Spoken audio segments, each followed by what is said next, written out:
Todos os detalhes falam de cavalos de potência e aceleração. Nenhum menciona a verdade brutal sobre as taxas de sobrevivência. E se eu te dissesse que algumas motocicletas foram desenhadas, por erro ou por negligência, para colocar em risco a vida de seus próprios pilotos? Não é um drama. Existem máquinas com índices de mortalidade tão altos que ganharam o apelido de viúvas. Falamos de engenharia que mata, de chassis que se dobram e de freios que são apenas decoração. Estas são as 13 motos que deveriam vir com um seguro de vida incluído. E a número 1 vai gelas o seu sangue. Comecemos. Número 13. Maico Enduro 685. Se as motos de rua parecem perigosas para você, espere até conhecer a besta do barro. A Maico Enduro 685 não era uma moto, era um míssil terra-terra com guidão. Falamos de um monocilíndrico de 2 tempos com 684 centímetros cúbicos. Sim, você leu bem. Um 2 tempos de quase 700. E para que você tenha uma ideia, entregava 82 cavalos de potência com um peso de apenas 101 quilos. A relação peso-potência era tão absurda que a moto se comportava como um foguete assim que você abria o acelerador. A entrega de potência era selvagem, sem concessões. Um degrau de potência estreitíssimo que passava de não acontecer nada a mandar você direto para o céu sem aviso prévio. Se você não estivesse preparado, a empinada era garantida. Mas o mais aterrorizante da Maico não era como ela andava, mas sim como era ligada. Para colocar em marcha este monstro, era preciso dar um chute no pedal de partida com uma força e uma precisão dignas de um artificieiro. A compressão era tão brutal que o recuo do pedal era lendário.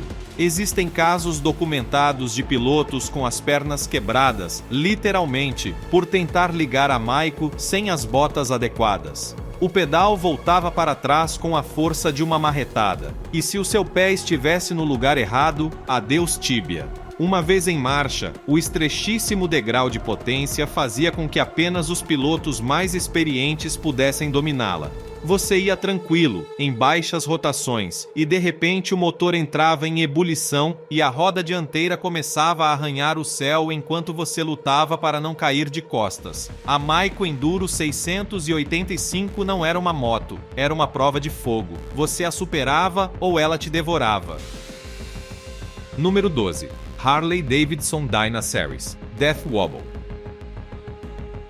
Desde 1991, a família Dyna da Harley Davidson arrasta um problema tão grave que tem nome próprio, a oscilação da morte, ou como a chamam nos Estados Unidos, o Death Wobble.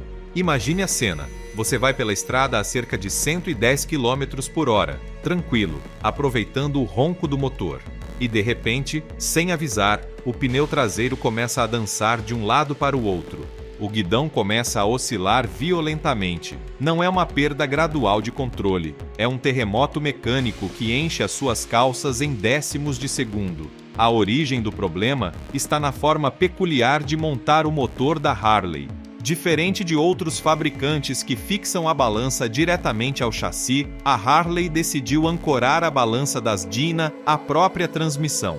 O conjunto do motor e da transmissão flutua sobre suportes de borracha, o que permite um movimento excessivo que é amplificado pelas vibrações do V-twin. O resultado é uma instabilidade crônica que pode aparecer a qualquer momento. Em 2006, a Harley redesenhou o chassi, aumentando o peso de forma significativa para tentar controlar o problema. Mal ajudou.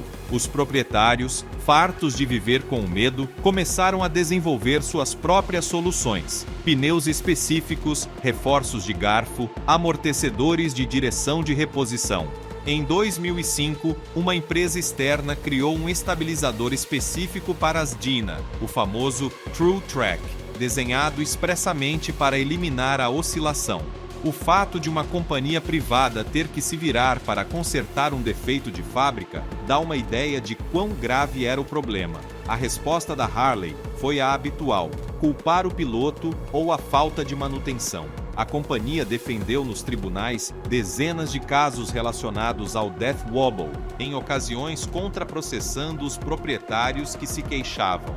Esta postura defensiva sugere que admitir uma falha de design sistêmico teria aberto a porta para reclamações milionárias. As Dyna, enquanto isso, continuaram dançando. Número 11. Honda CX500 Turbo. Anos 80. A guerra dos turbos estava em seu auge e a Honda não podia ficar para trás. Em 1982, os de Tóquio decidiram demonstrar ao mundo sua superioridade tecnológica com a CX500 Turbo, uma moto que parecia saída do futuro, com a primeira injeção eletrônica controlada por computador da história da marca. O problema é que o futuro, às vezes, fede. A base de partida era o motor V-Twin da CX500, um propulsor já por si só complicado. Ao adicionar o turbo e toda a eletrônica associada, a Honda criou um monstro de manutenção. Quando falhava o estator, e falhava frequentemente, você não podia simplesmente trocá-lo como em uma moto normal. Era preciso desmontar o motor inteiro e abrir o cárter. O mesmo para os retentores de óleo, para os de líquido de arrefecimento, para o tensor da distribuição. A manutenção básica exigia cirurgia maior, mas mesmo quando tudo funcionava, a CX500 Turbo tinha um problema de criança, um turbo lag descomunal. A entrega de potência era imprevisível.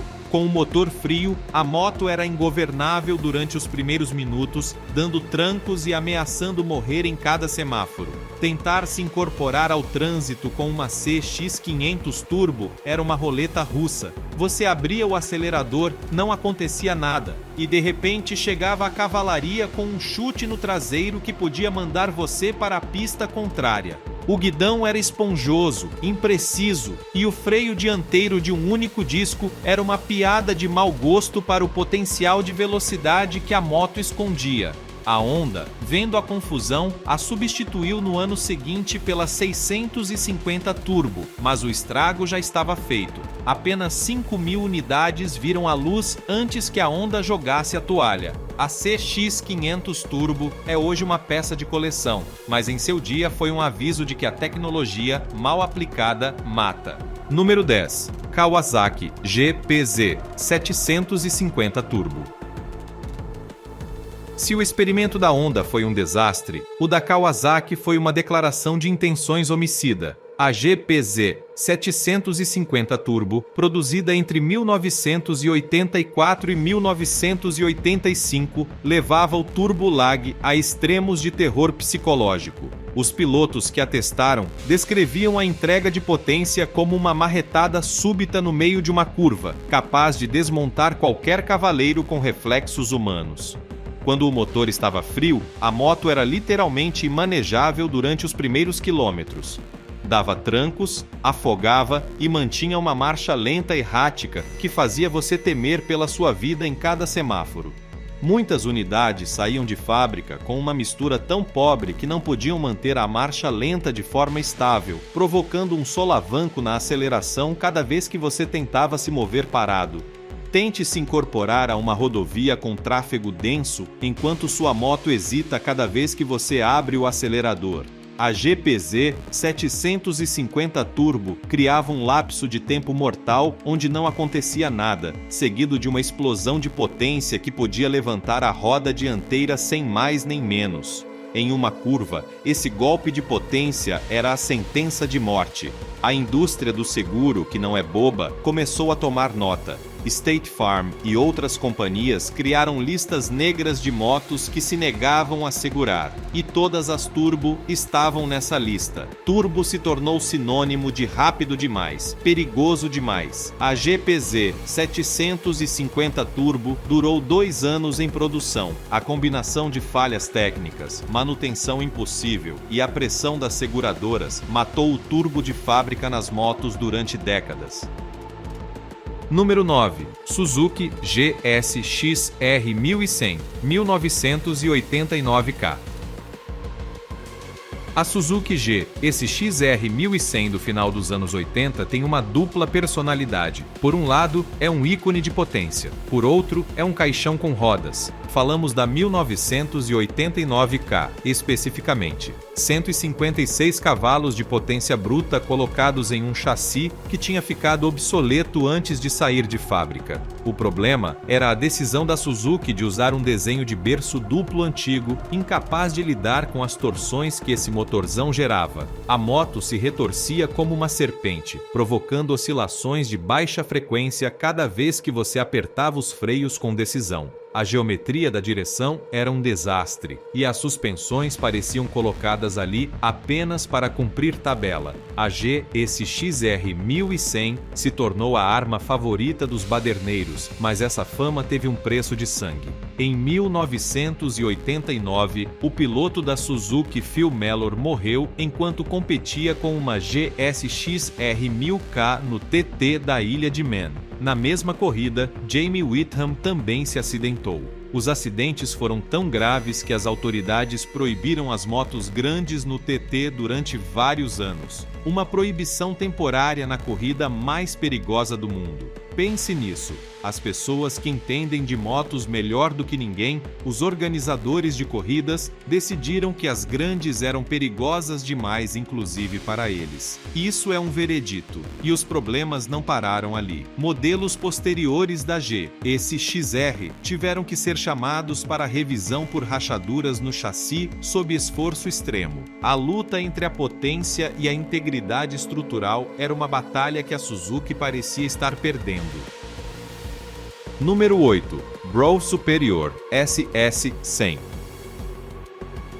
Chegamos a um nome que soa como lenda. A Bro Superior SS100, apresentada em 1924, era o Rolls-Royce das motocicletas. Uma maravilha da engenharia para o seu tempo, sim, mas também representava o limite absoluto do que a tecnologia dos anos 20 podia fazer. E esses limites podiam matar você com um sorriso no rosto.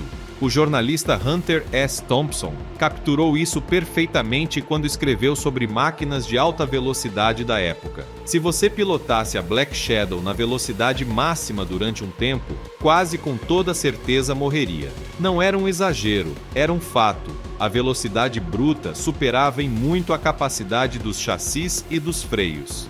A SS100, segundo críticos modernos que a testaram, tinha um comportamento endiabrado quando você a forçava. Os freios a tambor, embora modificados para dissipar o calor, continuavam sendo um pesadelo. A moto se tornava serpenteante quando você a inclinava em uma curva rápida sobre asfalto irregular. O exemplo mais famoso do seu perigo é a morte de T. E. Lawrence da Arábia, em 1935. Lawrence se acidentou com sua SS100 enquanto desviava de dois garotos de bicicleta. Morreu pelos ferimentos na cabeça, mas sua morte teve uma consequência inesperada e revolucionária. O neurocirurgião que o tratou, Hugh Kearns, começou a investigar as lesões cranianas em motociclistas. Sua investigação levou à adoção massiva e, finalmente, à obrigatoriedade do uso do capacete. Uma moto perigosa, com um final trágico, se tornou o catalisador de um dos avanços em segurança mais importantes da história do motociclismo. Número 7. Harley Davidson V-Rod. Quando a Harley Davidson se aliou à Porsche para criar a V-Rod, queriam demonstrar que podiam construir uma cruiser moderna e rápida, e conseguiram. Mas a modernidade trouxe consigo perigos ocultos que não demorariam a vir à tona. O mais grave afetava os modelos com ABS, fabricados entre 2008 e 2011. O fluido de freio DUT4 é higroscópico, o que significa que absorve água da atmosfera. Se não fosse trocado estritamente a cada 2 anos, seguindo o manual ao pé da letra, esse fluido podia se geleificar e formar depósitos na válvula de controle do ABS. Quando isso ocorria, a válvula ficava presa e os freios paravam de funcionar, sem aviso, sem luzes no painel. Você ia tranquilo, apertava o manete e não acontecia nada. O design era tão dependente de uma manutenção milimétrica que qualquer descuido convertia os freios em decoração. Mas não foi o único problema. A V-Rod também sofreu o famoso Death Wobble das Harley, essa oscilação selvagem que aparecia na rodovia sem aviso prévio. E nos tribunais, a coisa ficou ainda mais feia. Uma ação de 287 milhões de dólares contra a Harley Davidson após um acidente mortal causado por uma falha no controle de tração. O sistema ativou o freio traseiro de forma incorreta por um sinal errado de velocidade da roda. O pior é que era um problema conhecido, com recall incluído, e tinham garantido ao proprietário na concessionária que estava solucionado. Não estava, e alguém morreu por isso. Número 6. Yamaha VMAX, original.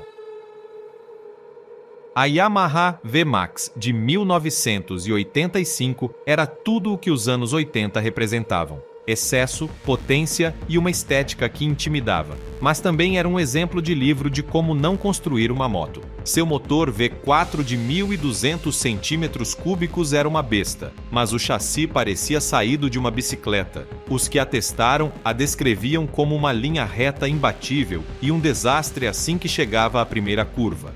Ganhou apelidos como Muscle Cruiser ou Arranca-Braços, e não era para menos. A VMAX ia como um foguete em reta, mas assim que o asfalto entortava, se comportava como um macaco bêbado com uma moto emprestada. Os pilotos experientes planejavam suas rotas evitando as curvas sempre que podiam, mas o problema mais grave eram os freios. Eram tão insuficientes que os proprietários brincavam dizendo que a moto ia o dobro do rápido do que podia parar. E não era brincadeira. Ter uma máquina capaz de acelerações brutais sem poder pará-la era uma sentença de morte esperando para acontecer. Além disso, a VMAX acumulou recalls graves. Os modelos de 1985 sofriam falhas nos rolamentos da roda dianteira que podiam fazer você perder o controle. Os de 2009 tinham problemas elétricos que deixavam o motor travado a 3.000 rotações quando você soltava o acelerador. Tente parar em um semáforo com o motor acelerado como se estivesse esperando a largada de um dragster. E os modelos até 2011 tiveram que ser chamados por falhas na bomba de óleo que provocavam paradas súbitas do motor. A VMAX era puro músculo sem cérebro. Número 5. Suzuki TM400S Cyclone. Se há uma moto que merece o título de a mais perigosa já construída, essa é a Suzuki TM400 Cyclone. Produzida entre 1971 e 1974, ganhou a pulso a fama de quebra-ossos. O problema começava com a ignição eletrônica, que funcionava como um interruptor da morte. Até as 4.000 rotações, a moto ia dócil, quase mansa. Assim que você superava esse limite, o avanço da ignição saltava de golpe, sem transição, e a besta se desatava. Era como se alguém te desse um chute por trás enquanto você tentava se segurar no guidão. O chassi, além disso, era uma porcaria, muito leve, mal construído, incapaz de suportar a potência que o motor soltava. Os pilotos contavam que o trem traseiro se movia tanto que podiam vê-lo com o canto do olho, enquanto a moto parecia um peixe fora d'água nas retas esburacadas. Mas o pior era que a Cyclone era perigosa, inclusive desligada. A compressão era tão alta que ligá-la no pedal exigia uma força sobre-humana. E o recuo do pedal partia tíbias sem contemplações. Há dezenas de depoimentos de pilotos com ossos quebrados por tentar colocar em marcha a Cyclone. A reputação da moto se tornou tão tóxica que é quase impossível encontrar um proprietário que não tenha tido um acidente grave ou uma lesão com ela. A Suzuki continuou fabricando-a anos depois de conhecer os problemas, mas no final, as pessoas simplesmente deixaram de comprá-la. Quando o boca a boca diz que você vai quebrar a perna só por ligar a moto, o produto está morto. Número 4. Kawasaki H1500 Mach 3. Chegamos à primeira das verdadeiras viúvas negras, a Kawasaki H1500 Mach 3. Produzida entre 1969 e 1975, carregava vários apelidos, todos inquietantes. a tripla que mata, a fabricante de viúvas. Seu motor de 3 cilindros e 2 tempos e 500 centímetros cúbicos declarava 60 cavalos, mas os entregava da pior forma possível. A distribuição de pesos era um desastre, com quase 60% do peso sobre a roda traseira. Isso fazia com que nas curvas a moto se comportasse como um pêndulo, com o trem dianteiro leve e a traseira dançando. A entrega de potência era a típica de um 2 tempos, um interruptor. Quando o degrau chegava no meio de uma curva, a queda feia estava garantida. O chassi era frágil, feito com tubos de aço finos que se retorciam sob esforço. Os freios, de tambor nos primeiros modelos, eram uma anedota, e para completar, a H1 era famosa por seus tank slappers, aquelas oscilações selvagens da direção que apareciam ao acelerar em curvas rápidas. As companhias de seguros começaram a subir os prêmios das Kawasaki triplas de forma drástica, afetando diretamente as vendas. A H1 durou até 1975, mas sua lenda negra a sobreviveu. Foi a primeira a demonstrar que a potência sem controle não é liberdade, é uma condenação. Número 3. Suzuki TL1000S. Ano 1997, a Suzuki lança a TL1000, esse com a intenção de criar uma superbike inspirada na tecnologia da Fórmula 1. O que não sabiam é que essa inovação quase mata seus clientes. A TL1000, esse se tornou famosa por seu comportamento imprevisível e sua tendência às oscilações de direção. A origem do problema era um amortecedor de direção rotativo, inspirado na Fórmula 1, que estava colocado muito perto do escapamento. Em condução esportiva, o óleo do amortecedor superaquecia e perdia suas propriedades. O resultado era uma direção subamortecida, que em alta velocidade podia desencadear uma oscilação mortal sem aviso prévio. A moto se tornava instável, violenta, impossível de controlar. A entrega de potência também não ajudava. O motor V-Twin tinha um caráter irregular que, combinado com a instabilidade, fazia da TL1000 uma roleta russa sobre rodas. Os acidentes se sucederam. A Suzuki teve que emitir um recall mundial para instalar amortecedores de direção convencionais em todas as unidades. Mas o estrago já estava feito. A sensação entre os motociclistas era clara. Nenhuma moto deveria precisar de um reparo externo para evitar que você se acidentasse. A TL1000S se tornou o exemplo de livro de como a inovação mal testada pode ter consequências mortais. Número 2. Kawasaki H2750. No ponto mais alto do pódio das viúvas negras, a que começou tudo, a Kawasaki H2750 de 1972, a original, a primeira a ganhar o título de Widowmaker a pulso. 750 centímetros cúbicos de 2 tempos, 3 cilindros e 74 cavalos capazes de alcançar os 200 km por hora. Um absurdo para a época. Mas o aterrador não era apenas a velocidade, era como se chegava a ela. Os freios eram da idade da pedra, um único disco dianteiro que mal conseguia com a inércia de uma bicicleta. Parar a H2 era um exercício de fé e força sobre-humana. A entrega de potência era o pior pesadelo de um piloto. Como todo 2 tempos, quando o degrau chegava como uma marretada, sem sutilezas, sem aviso. Um golpe seco que levantava a roda dianteira e deixava o piloto agarrado ao guidão rezando para que a trajetória fosse a correta. O chassi, flexível e mal concebido, se retorcia em alta velocidade, provocando oscilações e fazendo com que a moto perdesse toda a postura nas curvas rápidas. A combinação era letal, potência demais, freios insuficientes e um chassi que não estava à altura. A H2 durou apenas 4 anos, até 1975.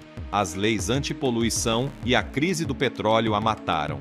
Mas seu espírito, o da moto que demonstrou que o excesso sem controle é uma sentença, continua vivo em cada lista de perigos sobre 2 rodas. Número 1. MV Agusta F4 750, primeiras séries. E chegamos à incorporação que merece estar no ponto mais alto, a MV Agusta F4750, especialmente as primeiras séries, a série Oro do final dos anos 90. Uma moto tão bela quanto traiçoeira. Construída em torno de um motor de 4 cilindros que era uma autêntica joia mecânica, a F4 prometia o sonho italiano tornado realidade. Mas o sonho, para muitos, se tornou pesadelo. O chassi, uma viga dupla de uma rigidez extrema, não perdoava nenhum erro. Qualquer indecisão, qualquer correção brusca, e a moto castigava sem piedade. A entrega de potência era feroz, mas o pior era o comportamento em curva fechada. A F4 tinha tendência a fechar a trajetória de golpe se o piloto não estivesse na velocidade adequada, provocando sustos de morte. Além disso, os primeiros modelos careciam dos controles eletrônicos que hoje consideramos garantidos. Era o piloto, sozinho diante do perigo, com uma máquina que em mãos inexperientes se tornava um projétil sem controle. Os acidentes de proprietários novatos, seduzidos pela beleza da moto, mas incapazes de domá-la, começaram a se acumular. A F4 não tinha uma falha de fábrica específica como a TL1000S, mas seu conjunto era tão radical que exigia do piloto um nível de experiência que muitos não tinham. E isso, no mundo das motos, também é um defeito de projeto. A MV Agusta F4 demonstrou que a beleza também mata, e que a linha entre a obra de arte e o caixão com rodas é mais fina do que parece.